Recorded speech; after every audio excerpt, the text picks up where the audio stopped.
I press my stethoscope against the golden retriever's chest, counting heartbeats, while thunder rolls across the Austin skyline.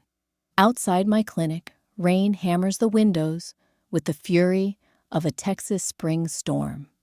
But inside this examination room, everything depends on the rhythm beneath my fingertips. Is Buster going to be okay? Mrs. Chen asks, her voice barely above a whisper. Her 8-year-old daughter clutches a worn, stuffed elephant, tears streaming down her cheeks. The irregular heartbeat tells me everything I need to know.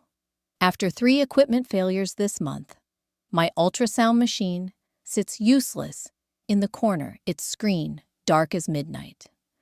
Without it, I can't confirm what I suspect, but 20 years as a veterinary technician has taught me to trust my instincts. We need to get him to the emergency clinic downtown, I say, gently, helping Mrs. Chen wrap Buster in a thermal blanket. I'll call ahead and let them know you're coming. As their taillights disappear into the storm, I sink into my desk chair, surrounded by unpaid invoices and equipment repair estimates that make my stomach clench.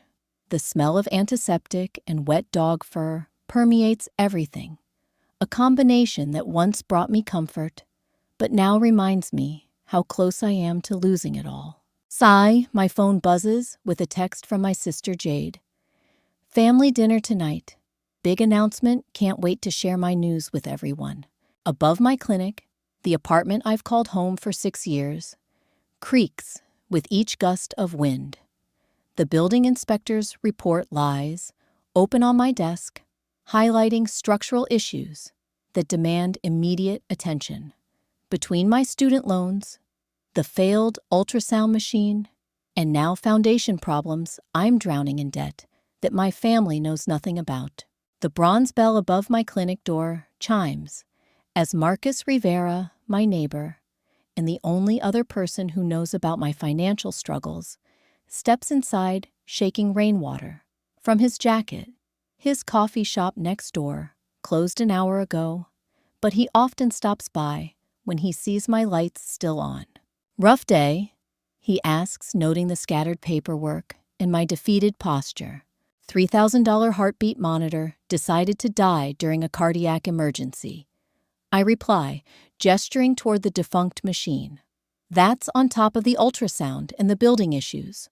Marcus whistles low, a sound I've come to associate with shared understanding. As a small business owner himself, he recognizes the weight of mounting expenses and impossible choices. Your family still doesn't know. I shake my head, remembering how my parents beamed with pride when I opened Maya's Paws 6 years ago. Their youngest daughter, the veterinarian, finally following in the footsteps of their successful catering empire. Except, I'm not a veterinarian, just a technician with veterinary school debt and dreams that cost more than I could afford. Jade's announcement tonight is probably about her latest art installation. I continue filing away the inspection report before Marcus can see the full extent of the damage. You know how these family dinners go. Thunder crashes overhead, rattling the medicine cabinet. Through the window, I watch Austin's South First Street come alive with evening traffic, people heading home to families who see them clearly, understand their struggles, appreciate their sacrifices. The contrast with my own situation feels particularly sharp tonight. My parents' catering business, Rivera Family Feasts, has thrived for 30 years in this same neighborhood. They've built an empire of wedding receptions and corporate events, employing half our extended family and earning recognition throughout Central Texas. Their success story makes my quiet struggles feel like personal failures rather than economic realities. The rain intensifies as I lock up the clinic, climbing the narrow staircase to my apartment above. Every step reminds me of the inspector's concerns about structural integrity, how the building shifts slightly during storms like this one. Another expense I can't afford, another problem I can't share. In my small kitchen, I heat leftover tacos from yesterday's dinner. The tortillas, tough and uninspiring. 6 months ago, I would have walked next door to Marcus's Cafe for a proper meal, but now every dollar counts toward keeping the clinic operational. I've become expert at making coffee stretch 3 days and finding creative uses for expired canned goods. My phone rings. Mom's contact photo fills the screen, her bright smile captured during last year's Day of the Dead celebration when everything felt simpler. Mija, you're still coming tonight, right? Her voice carries the warmth that makes their catering business so successful, the genuine care that draws people to our family. Jade has been so excited to share her news. She's been hinting about it for weeks. Of course, Mom. I'll be there. Good. Your father is making his famous mole, and we invited the Hernandez family from the restaurant supply company. You know how they love hearing about your animal stories. The weight of performance settles on my shoulders. Another evening of pretending my veterinary practice thrives of deflecting questions about expansion plans and new equipment purchases. Another night of watching Jade command attention while I fade into the responsible daughter background. I dress carefully in clothes that suggest success without revealing my constant calculations about whether I can afford dry cleaning. The mirror reflects someone who appears competent and established, the illusion I've perfected over months of financial stress. As I drive through East Austin toward the family restaurant, my phone buzzes with notifications from the clinic's security system. The storm has triggered 3 false alarms, each one costing me $25 I don't have. I silence the notifications, focusing instead on the radio weather report, promising clearing skies by midnight. The parking lot of Rivera Family Feasts overflows with familiar cars, the warm glow of their windows promising food laughter, and the complicated love of a family that sees only what they want to see. Through the rain-streaked windshield, I catch glimpses of my relatives gathering inside, their animated gestures suggesting Jade has already begun her announcement. I sit in my truck for a moment longer, watching lightning illuminate the Austin skyline. Somewhere in that maze of lights are families dealing with their own crises, their own secrets, their own impossible choices between honesty and harmony. The thought brings little comfort as I steel myself for whatever revelation awaits inside. The bronze bell above their entrance chimes as I push through the door, immediately enveloped by the scents of cumin chocolate and chilies that define my childhood. The dining room buzzes with conversation and clinking glasses, my family's joy infectious, despite my private struggles. Jade stands at the head of the main table, her bohemian dress flowing around her like an artist's dream. Her dark hair catches the warm light as she gestures, excitedly describing something that has everyone leaning forward with interest. Maya, she calls out, spotting me near the entrance. Perfect timing. I was just about to tell everyone about my residency acceptance. Jade's words hit me like a physical blow. The Whitney Museum in New York accepted my proposal for a year-long installation residency. I'll be moving there next month, and the best part is I won't need to worry about rent, because Maya offered to let me stay in her apartment above the clinic. The room erupts in celebration. Uncle Carlos raises his beer. Aunt Sophia claps enthusiastically, and my parents beam with pride at their artistic daughter's achievement. Everyone's attention focuses on Jade as she describes her avant-garde project about urban decay and renewal. Her hands painting pictures in the air. I stand frozen near the doorway, my rain-soaked jacket dripping onto the terracotta tiles. When did I supposedly make this offer? My mind races through recent conversations, searching for any mention of New York or residencies, or my apartment. Maya, you're so generous, Mrs. Hernandez says, turning toward me with admiration. Supporting your sister's artistic dreams like this. My father approaches his chef's apron, still dusted with flour from the evening's preparations. We're so proud of both our daughters, he says, placing his heavy hand on my shoulder. Jade, following her passion, and Maya stable enough to help family when it matters. The word stable pierces through my chest. If only he knew about the eviction notice I received this morning, tucked beneath a stack of veterinary journals in my truck.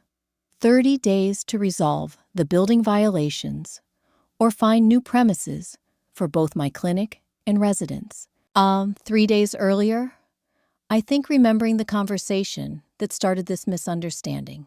I'd been on the phone with Jade while organizing medication inventory, half listening as she complained about apartment hunting in Manhattan.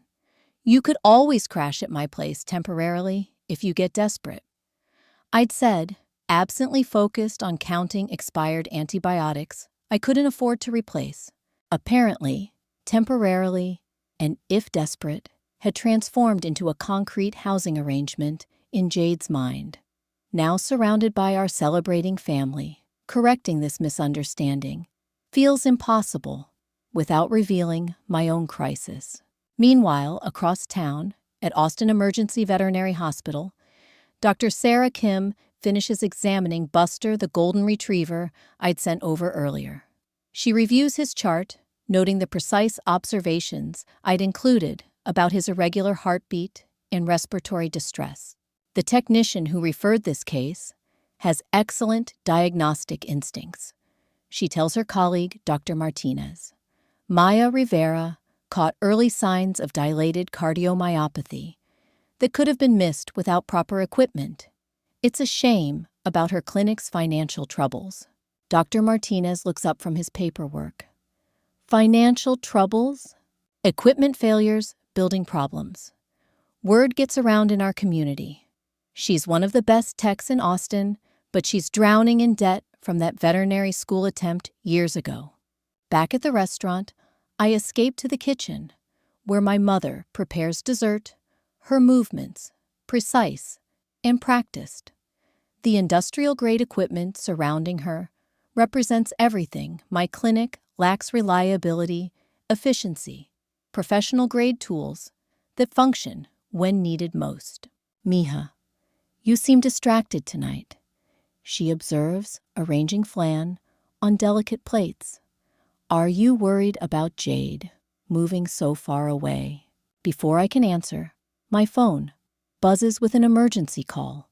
Mrs. Patterson's voice trembles through the speaker. Maya, it's Whiskers. She's having trouble breathing, and the emergency clinic says they're backed up for hours. I glance toward the dining room, where Jade continues describing her artistic vision to our captivated family. I'll meet you at the clinic in 15 minutes, I tell Mrs. Patterson, already reaching for my jacket. My mother follows me toward the exit. You're leaving during Jade's celebration. This is what I do, Mom. Animals don't wait for convenient timing. The drive back to my clinic passes in a blur of streetlights and worry. Mrs. Patterson's 15-year-old cat has been my patient since I opened the practice. Whiskers represents the kind of case that reminds me why I chose this profession, despite its financial challenges. At the clinic, Mrs. Patterson waits in her car, Whiskers wrapped in a towel. The elderly woman's fixed income barely covers her own medications, let alone veterinary emergencies. These are the cases that drain my resources, but fill my purpose. She started wheezing after dinner, Mrs. Patterson explains, as we bring Whiskers inside. Just like you warned me to watch for. Without the ultrasound machine, I rely on physical examination and experience. Whiskers' labored breathing and pale gums suggest fluid accumulation around her lungs, likely due to the heart condition we've been monitoring for months. We need to remove some of this fluid to help her breathe. I explain, preparing the necessary equipment. The procedure requires precision and equipment I can barely afford to replace if something goes wrong. As I work, my phone continues buzzing with messages from the family dinner. Jade sends photos of herself cutting a celebration cake tagged with hearts and exclamation points. Uncle Carlos shares videos of the toasts in my honor, praising my sacrifice for my sister's dreams. The bitter irony isn't lost on me. While they celebrate my supposed generosity, I'm here performing a life-saving procedure with outdated equipment, knowing that tomorrow brings another day of impossible financial choices. Mrs. Patterson watches anxiously as I carefully insert the needle between Whisker's ribs, drawing fluid that should help her breathing. "You're the only veterinarian who still makes house calls when needed," she says softly. "I'm actually a veterinary technician." I correct gently, a distinction I've explained countless times to clients who assume anyone running a clinic must be a full doctor. But Whiskers doesn't care about degrees. She just needs someone who cares. The procedure succeeds. Whisker's breathing eases, and her color improves within minutes. Mrs. Patterson cries with relief, pressing a $20 bill into my hand despite my protests. "It's all I can spare right now," she whispers. "But you saved her life." $20 barely covers the materials I used. But her gratitude reminds me why financial spreadsheets can't measure everything that matters. Some victories can't be quantified in profit margins or equipment upgrades. As I clean up the procedure room, my phone rings. Marcus calls from next door, where he's been watching my clinic lights through his cafe windows. "Everything okay? I saw Mrs. Patterson's car." Whiskers had a breathing crisis, but she's stable now.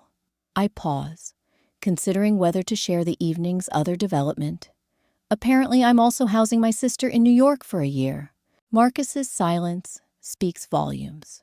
He knows about the eviction, notice the mounting debts, the impossible position I'm already in without adding another person's living situation to the equation.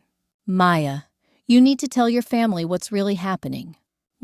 Tomorrow," I say, though we both know tomorrow never comes for difficult conversations I keep postponing. After Jade's excitement settles down, through the clinic window, I watch Austin's nightlife continue around us. Food trucks serve late dinners to university students, couples walk hand in hand down South First Street, and the city hums with the energy of people whose biggest concerns involve weekend plans and parking spaces. I lock up the clinic and climb the stairs to my apartment, where Jade's imagined residency awaits.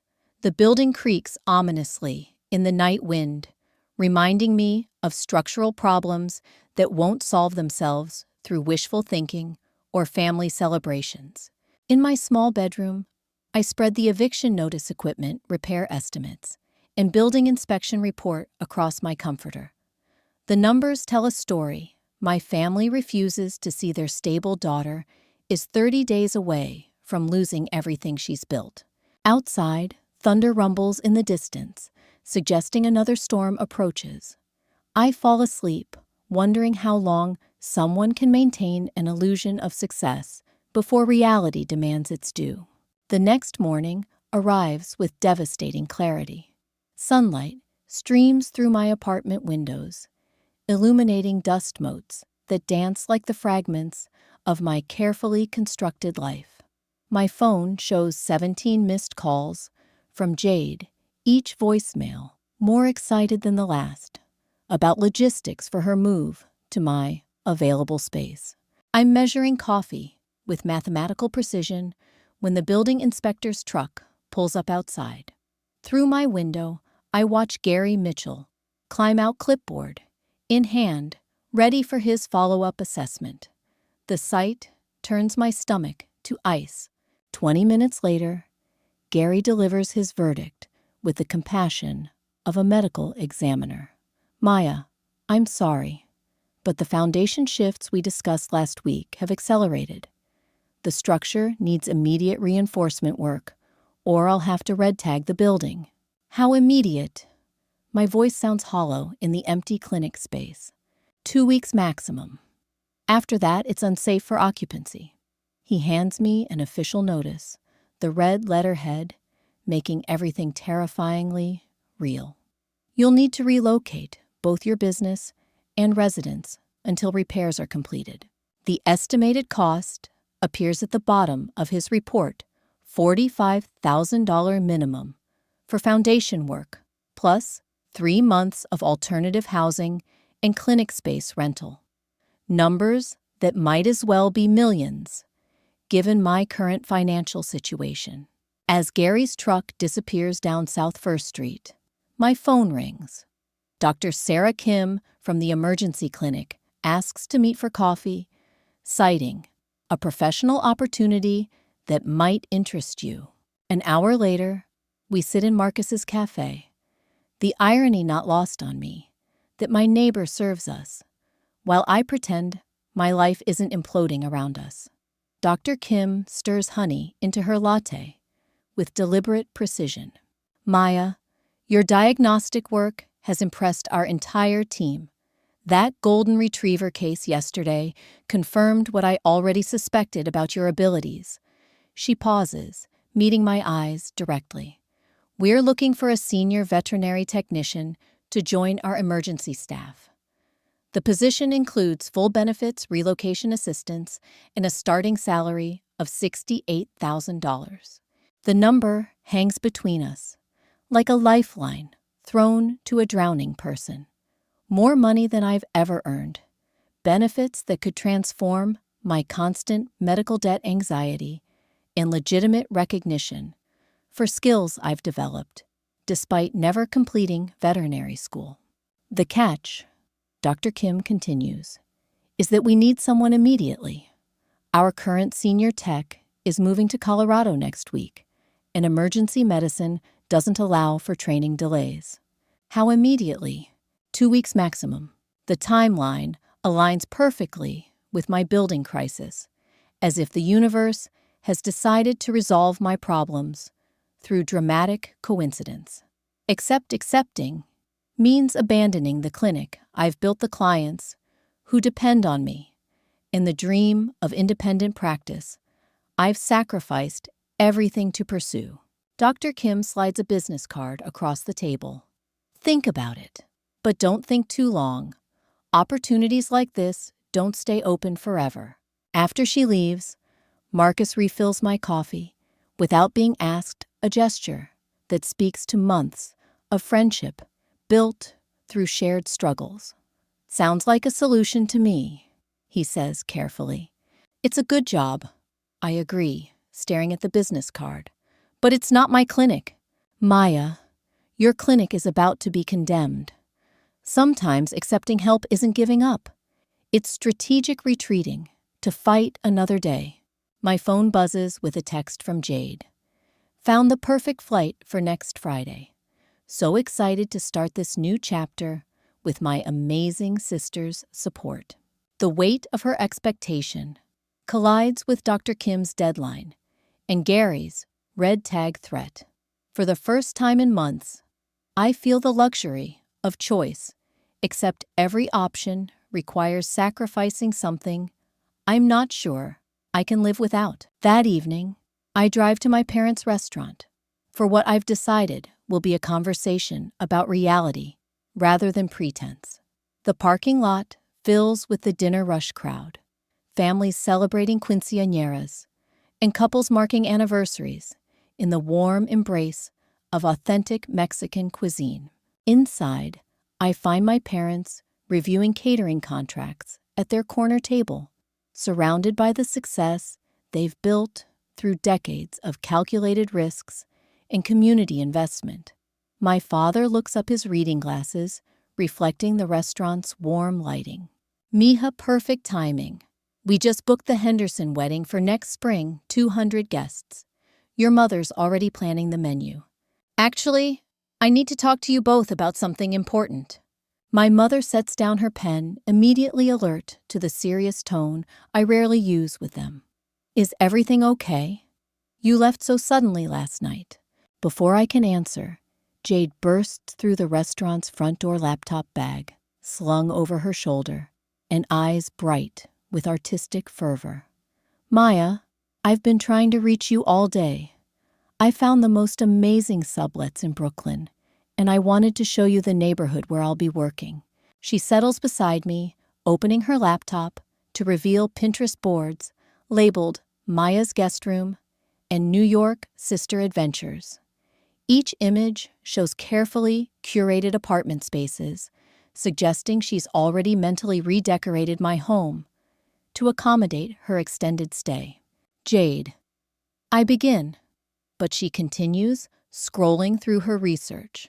Look at this amazing thrift market only 6 blocks from your place. We could spend weekends treasure hunting for pieces for my installation work.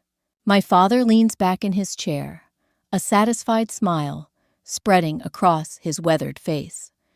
Our daughters, both following their dreams and supporting each other.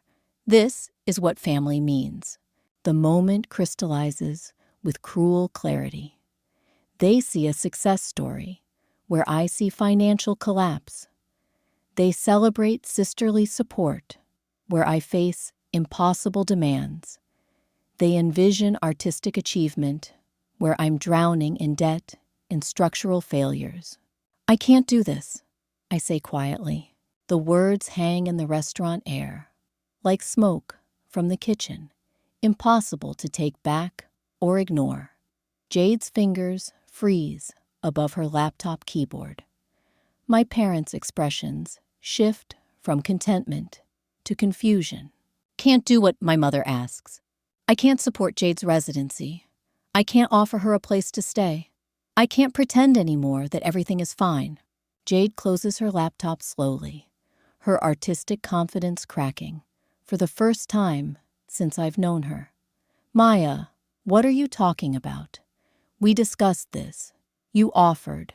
I mentioned it as a hypothetical possibility during a phone call where I was distracted by clinic inventory. I never agreed to house you for a year. My father removes his reading glasses, cleaning them with deliberate movements that suggest gathering thoughts. Maya, if this is about money for utilities or groceries, we can help with that. Dad, it's not about utilities. I pull out my phone, scrolling to photos I took this morning of Gary's red tag notice, the foundation cracks, and equipment failure documentation. My building is being condemned. I have 2 weeks to find new housing and clinic space, or I lose everything. The silence that follows feels heavier than the morning rain. My mother reaches for my hand, her touch warm and familiar, despite the shock in her eyes. Why didn't you tell us? She whispers. Because telling you means admitting I failed at the dream you've supported for 6 years. Because asking for help feels like proving I'm not the capable daughter you raised. Because watching Jade succeed while I struggle feels like enough family disappointment for 1 generation. Jade stares at her closed laptop, processing the collapse of plans she'd considered confirmed. So, my residency? I can't accept it without housing arranged. The Whitney will have resources for visiting artists, I say gently. But yes, I can't provide what you need. My father stands abruptly, pacing toward the restaurant's front windows, where Austin's evening traffic creates a river of light. Maya, why didn't you come to us sooner? We could have helped with repairs equipment, whatever you needed, because I'm 32 years old and I wanted to succeed independently. Because every family dinner reminds me how proud you are of what you think I've accomplished. The weight of months of pretense lifts from my shoulders, leaving me feeling simultaneously lighter and more vulnerable than I've been since opening the clinic.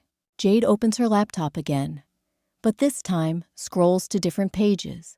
Emergency artist housing programs, shared studio spaces, alternative residency arrangements. I need to make some phone calls, she says, quietly. For the first time in years, my sister's problem-solving energy focuses on her own solutions rather than assuming family accommodation. "This changes everything," my mother says, still holding my hand. Yes, I agree. It does. The next 72 hours unravel everything I thought I understood about my life, my family, and my own capacity for decision-making. The red tag notice posted on my clinic door Tuesday morning makes my crisis public in the most humiliating way possible. Mrs. Patterson arrives for Whisker's follow-up appointment to find the official condemnation notice. Her face crumples as she reads the bureaucratic language that essentially declares my professional life unsafe for occupancy. "But where will we go?" she asks Whiskers, mewing anxiously in her carrier. "The emergency clinic costs 3 times what you charge, and they don't know Whiskers like you do." The question haunts me as I explain the temporary closure, watching clients drive away with their pets toward veterinarians who can afford proper buildings and functional equipment. Mr. Rodriguez, whose diabetic cat requires twice-weekly insulin adjustments. The Johnson family, whose rescue pit bull still fears male veterinarians after his previous abuse. I'm destroying more than my own dreams. I'm abandoning animals and families who depend on my continuity of care. Tuesday evening brings an emergency family meeting at my parents' restaurant after closing time. The empty dining room feels cavernous without its usual warmth of customers and conversation. My parents, Jade, Uncle Carlos, and Aunt Sophia, arrange themselves around the main table like a tribunal preparing to render judgment.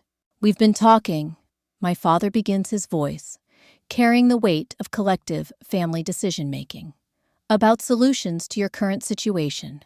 Uncle Carlos slides a folded check across the table. "This covers your foundation repairs and 3 months of alternative housing costs. Consider it a family business loan with favorable terms." The amount written in my uncle's careful handwriting exceeds what my clinic has earned in its entire 6-year existence. More money than I've ever seen in one place, representing freedom from my immediate crisis and the crushing weight of family obligation. "There are conditions," Aunt Sophia adds gently. "We want you to accept Dr. Kim's emergency clinic position while you rebuild. No more struggling alone. No more hiding financial problems from family." Jade speaks for the first time since our revelation dinner. "I contacted the Whitney about alternative housing arrangements. They have emergency artist residencies with dormitory-style accommodation. It's not what I originally planned, but it's functional." Her tone suggests this compromise costs her something significant, though she's trying to frame it as acceptable adaptation rather than sacrifice. "So everyone gets what they need," my mother concludes. "Maya gets financial stability and professional recognition. Jade gets her residency opportunity. The family maintains harmony." I stare at the check, processing the elegant solution my family has constructed around my crisis. Logical, generous, and completely sideways to everything I've been trying to achieve through independent struggle. "And my clinic," I ask. "We'll be there when you're ready to return to it properly," my father says. "With adequate savings, better equipment, and family support instead of dangerous isolation." That night, I walk through my condemned clinic one last time, surrounded by 6 years of accumulated dreams and daily compromises. The examination table where I've treated everything from exotic birds to pot-bellied pigs. The medication refrigerator that's broken down twice, but somehow keeps running. The client photos, covering one wall, pets I've helped heal, and families I've supported through difficult diagnoses. Marcus finds me there at midnight, sitting on the floor beside the defunct ultrasound machine, with my laptop balanced on my knees. "Writing your resignation letter?" he asks, settling beside me with 2 cups of coffee from his cafe, researching emergency veterinary medicine protocols. I admit, trying to convince myself that Dr. Kim's offer represents progress rather than surrender. Maybe it's both. I lean against his shoulder, grateful for friendship that doesn't require performance or pretense. My family solved my crisis in 3 hours. Everything I've struggled with for months, they fixed with a family meeting and collective resources. Sounds like a good family. It is. That's what makes this so complicated. Wednesday brings the hardest conversation of my adult life. I call Dr. Kim to accept her position effective in 10 days, pending paperwork and orientation. Her enthusiasm feels genuine, but I can't shake the sense that I'm trading autonomy for security in ways that will reshape my professional identity permanently. Maya, you're making the right choice, she assures me. Emergency medicine will expand your skills exponentially. And who knows, maybe you'll discover you prefer collaborative practice to solo struggle. That afternoon, I visit each of my regular clients to explain the transition and arrange transfers to other local veterinarians. The conversations prove more emotional than I anticipated. Mrs. Chen cries when I explain that Buster will need to establish care elsewhere. The Johnson family asks if they can wait until I reopen rather than trust their rescue dog to strangers. You understand our animals in ways other veterinarians don't. Mr. Rodriguez explains his elderly hands shaking as he signs release forms for his cat's medical records. Technical skill is important, but you have something extra. Intuition, maybe. Compassion that can't be taught. His words follow me home, where I find Jade packing her art supplies with systematic efficiency. That suggests she's already mentally transitioned to New York dormitory living. The Whitney artist coordinator called today, she says, without looking up from bubble wrapping sculptures. The emergency housing includes studio space and access to professional equipment I couldn't afford otherwise. She thinks the constraint might actually enhance my creative process. Are you trying to convince me, or yourself? Jade pauses, holding a delicate ceramic piece I remember her creating during college. Both probably. I'm disappointed about losing the luxury of your apartment, but I'm not devastated. Maybe that says something about how much I was taking your support for granted. Thursday morning brings paperwork signing at my uncle's business office, where the family loan documents make our arrangement officially legal. Uncle Carlos explains terms with professional precision, 5-year repayment schedule below market interest rates, and clause allowing early payment without penalty. This is how families build generational wealth. He says, sliding the signed papers into a manila folder. We invest in each other's success, rather than watching each other struggle unnecessarily. As I walk to my truck with a cashier's check for $50,000, I feel both liberated and indebted in ways that extend beyond mere finances. My family has rescued me, but rescue always comes with expectations for gratitude and future reciprocity. That evening, I pack my apartment with methodical precision, surrounded by 6 years of accumulated independence that now fits into a dozen cardboard boxes. Books about veterinary medicine, kitchen equipment. I bought piece by piece, furniture chosen carefully within my limited budget. My phone rings as I'm wrapping picture frames. Marcus calls from downstairs, where he's been watching moving trucks load other evacuated tenants' belongings. The building owner posted notices today, he says. Foundation repairs will take 4 months, minimum possibly 6, if they discover additional structural issues. The timeline extends far beyond Dr. Kim's emergency clinic commitment, making my career transition feel increasingly permanent rather than temporary.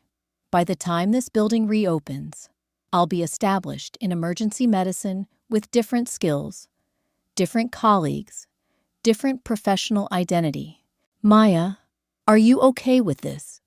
Marcus asks, recognizing the silence as processing rather than acceptance. I don't know, I admit, looking around my apartment one last time. I think I'm grieving something I'm not sure I can define. Independence, he suggests. The particular kind of struggle that feels like authentic living, even when it's destroying you. Friday morning arrives, gray and drizzling, matching my mood as I load the last boxes into my truck. The condemned building stands empty now, except for my clinic, which I'll spend the weekend dismantling equipment and transferring client records. Dr. Kim calls as I'm locking my apartment door for the final time. Maya, I have exciting news. The hospital board approved expanding our community outreach program, and they want you to lead it. House calls for elderly pet owners, reduced-cost clinics in underserved neighborhoods, exactly the kind of work you've been doing independently. The irony strikes me immediately. I'm gaining professional recognition for the work I could no longer afford to continue on my own. Sometimes surrender leads to opportunities that struggle never could have provided. As I drive away from South First Street, I wonder if this transition represents growing up or giving up, and whether the difference matters as much as I've convinced myself it does. 6 months later, I stand in the parking lot of Austin Emergency Veterinary Hospital at 2 a.m. helping load a Great Dane named Thor into my mobile clinic van. His owner, a night shift nurse named Patricia, cries with relief as Thor's breathing stabilizes after our emergency house call. You saved his life, she whispers, stroking Thor's massive head. I never could have afforded emergency clinic rates on my salary, and he was too sick to wait until morning. The mobile clinic represents everything I didn't know I was working toward during my months of independent struggle. Fully equipped with digital X-ray, ultrasound, and surgical capabilities, it allows me to provide emergency care directly to families who can't afford traditional veterinary hospital costs. Dr. Kim appears beside the van, her scrubs still damp from the surgery we just completed together. 3 successful house calls tonight, she says, updating her tablet. The hospital board is thrilled with the community outreach numbers. Since accepting the emergency clinic position, I've discovered that collaborative medicine amplifies my diagnostic abilities rather than constraining them. Working alongside veterinarians has expanded my skills exponentially, while the mobile clinic program has given me autonomy within a supportive structure. The foundation work on my original building completed last month, 2 weeks ahead of schedule. I drive past it sometimes, noting the new tenants who've moved into the ground floor space. A yoga studio now occupies where my clinic once stood, their Instagram feed filled with gratitude posts about healing energy and transformative practice. The irony isn't lost on me that healing continues in that space, just in forms I never imagined. Thursday afternoon finds me at my parents' restaurant for our weekly family lunch, a tradition that emerged from the crisis that forced honesty into our relationships. Jade visits from New York via video call, her laptop propped between the salt and pepper shakers like a technological family member. The Whitney extended my residency through next spring. She announces her face, glowing with satisfaction that appears genuinely earned rather than assumed. The dormitory experience influenced my work in ways I never anticipated. Constraint breeds creativity. She describes her latest installation, a collaborative piece with other resident artists that explores themes of interdependence and individual growth. The irony of her artistic success emerging from reduced accommodation, doesn't escape any of us. And Maya, Jade continues, I wanted to thank you for forcing me to find alternative arrangements. Living independently in New York has taught me skills I never developed while assuming family support. My mother reaches across the table to squeeze my hand. Both our daughters learning to balance independence with family connection. This is what growth looks like. The conversation shifts to practical matters. Uncle Carlos reports that my loan payments remain ahead of schedule, though I've repeatedly assured him that early payoff isn't necessary. The mobile clinic position pays significantly more than my independent practice ever generated, allowing me to rebuild savings while maintaining family relationships. Speaking of which, my father says, sliding a manila envelope across the table, we have a proposal for you. Inside, I find architectural plans for a veterinary clinic space within the expanded restaurant complex.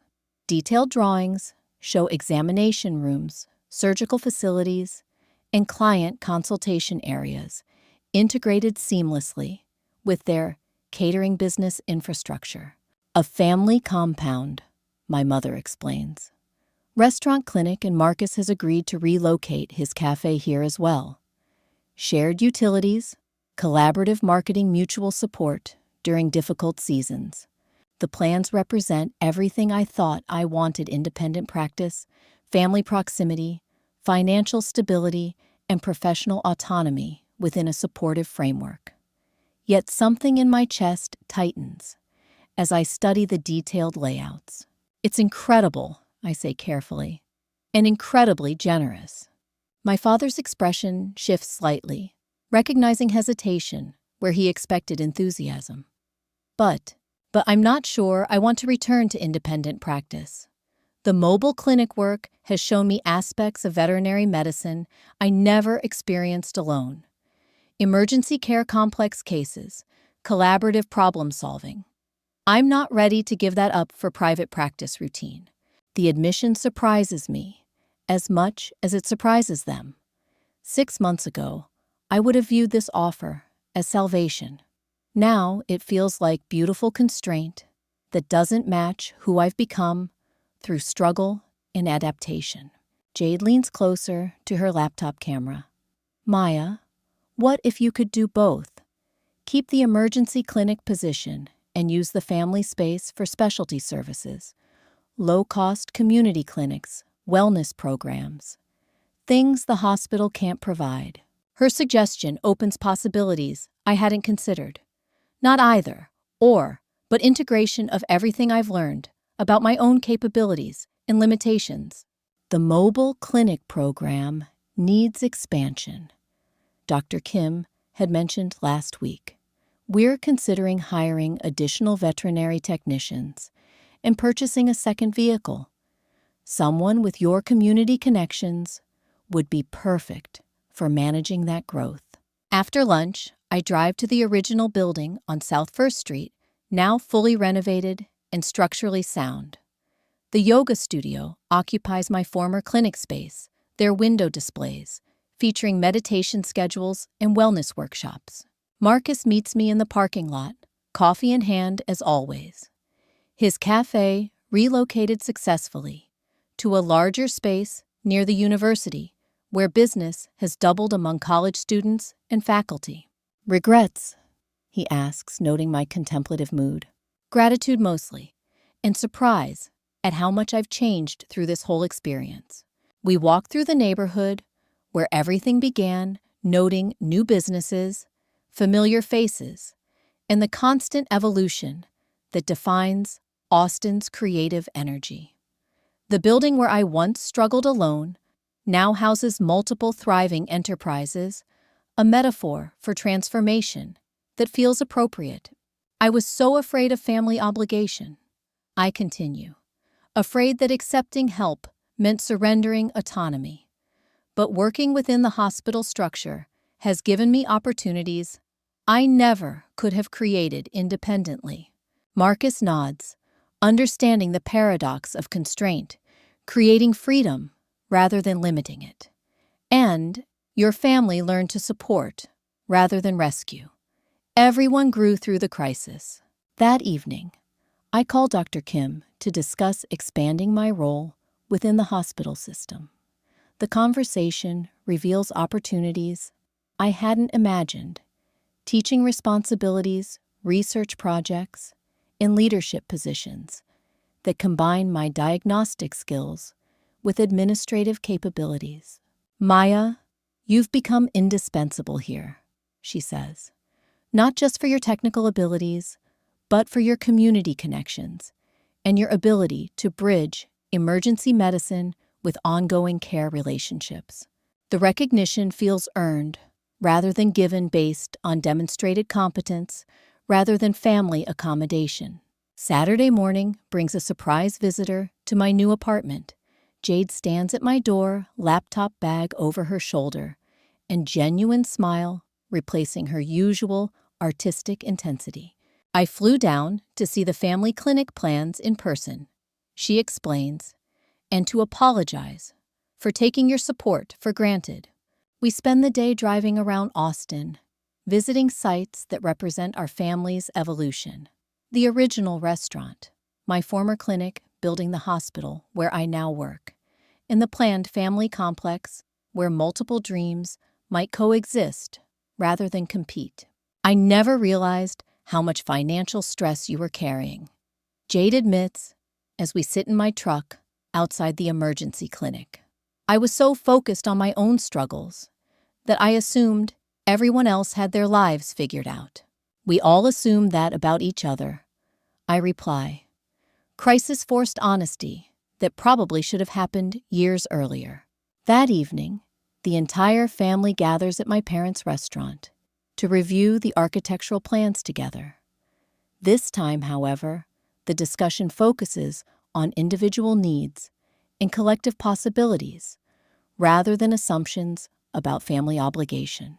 I want to maintain my emergency clinic position, I announce, but I'm interested in using the family space for community programs, mobile clinic operations, low-cost wellness services, educational workshops. Uncle Carlos takes notes as we discuss revised timelines, modified layouts, and financial arrangements that support multiple family enterprises without burdening anyone with unsustainable expectations. The beautiful thing, my mother observes, is that we're planning based on who we actually are, rather than who we thought we should be.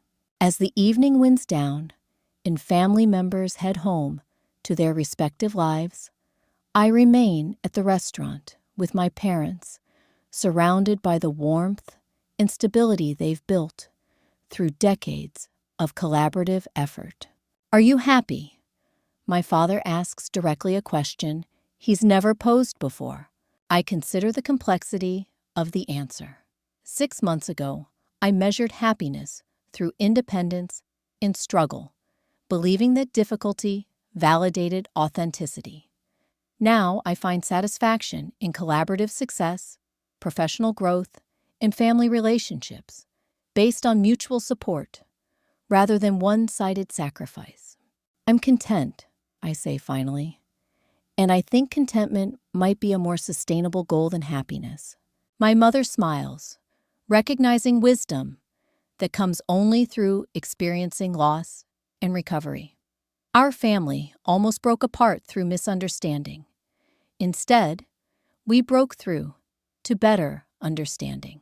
As I drive home through Austin's late-night landscape, I pass familiar landmarks that now represent transformation rather than failure.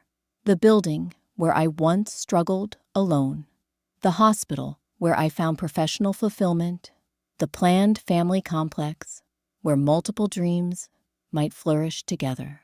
The mobile clinic waits in my parking space, equipped for tomorrow's house calls to families who need veterinary care but can't afford traditional costs. Purpose that emerged from crisis serving others while building the career I never knew I wanted.